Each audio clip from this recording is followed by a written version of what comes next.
بسم اللہ الرحمن الرحیم۔ یہ مزاج کی سختی کے حوالے سے چند باتیں ہیں کہ مزاج کی سختی جھنجھلاہٹ اور اشتعال کی نفسیات کو عام کرنے میں ایک تو دور جدید کی معاشی تگدو نے کردار ادا کیا ہے کہ فرد دن بھر کی محنت و مشقت کے باوجود اتنے وسائل بھی حاصل کرنے میں کامیاب نہیں ہوتا جس سے کہ اس کی روزمرہ ضروریات کا انتظام ہو سکے، اور اس کا دوسرا سبب یہ زیادہ اہم ہے کہ ہم نے خواہشات کی چیزوں کو بنیادی ضروریات کی فہرست میں شامل کر لیا ہے، یعنی وانٹس آر ناؤ نیڈس ہے ہماری۔ اب جب خواہشات کی بنیادی ضروریات میں شامل ہو جائیں تو ظاہر ہے کہ اس کے لیے کافی وسائل چاہیے، اور یہ وسائل نہ ہونے کی وجہ سے فرد اشتعال، جھنجھلاہٹ اور مزاج کی سختی کا شکار ہو جاتا ہے۔ اور تیسرا جو اہم اور بہت بڑا سبب ہے وہ یہ ہے کہ ہم اپنے دل اور روح کو اللہ کے ذکر کی مطلوبہ خوراک نہیں دیتے۔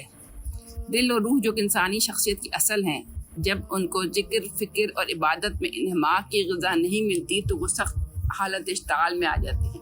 یعنی جو لوگ اللہ سے دور ہوتے ہیں ان کے اندر یہ ٹالرنس زیادہ ہوتا ہے۔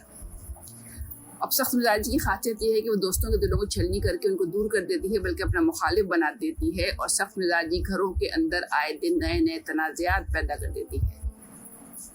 سخت مزاجی جب عام ہو جائے اور لاکھوں افراد اس بیماری کا شکار ہو جائیں تو وہ معاشرہ جس قدر بھی فساد سے دوچار ہو جائے کم ہے، بلکہ ایسے افراد پر مشتمل معاشرہ آگ کے دھانے پر کھڑا ہے۔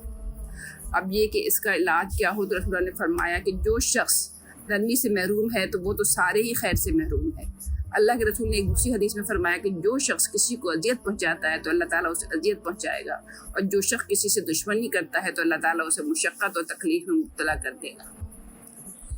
چونکہ سخت مزاجی کا اکثر اظہار زبان کے ذریعے ہوتا ہے اور زبان ہی زہر اگلنے لگتی ہے، اس لیے زبان کے بارے میں بھی کچھ کافی احادیث بتائی گئی ہیں۔ جیسے ایک تو حدیث یہ ہے، خاموشی سب سے بڑی عبادت ہے، یعنی بندہ خاموش رہے اور اللہ کا ذکر کرتا رہے۔ تو جس نے خاموشی اختیار کی تو اس نے تو نجات پا لی۔ پھر فرمایا دوسری حدیث ہے، جو شخص بھی اللہ اور آخرت پر ایمان رکھتا ہے اسے چاہیے کہ گفتگو اچھی کرے ورنہ خاموش رہے۔ یعنی یہ کہ یا تو آپ اچھی بات بولیں، اگر غصہ آ ہی رہا ہے، کچھ ایسی بات ہو ہی گئی ہے تو کوشش کریں کہ اپنی زبان بند رکھیں۔ فرمایا زبان کا غلط استعمال لوگوں کو منہ کے بل جہنم میں ڈال دے گا۔ اس طرح سے ایک اور حدیث ہے کہ انسان کے اکثر گناہ زبان کی وجہ سے ہوتے ہیں، اور اگلی حدیث ہے، لوگوں کو کثرت سے جہنم میں ڈالنے والی چیز زبان اور شرمگاہ ہے۔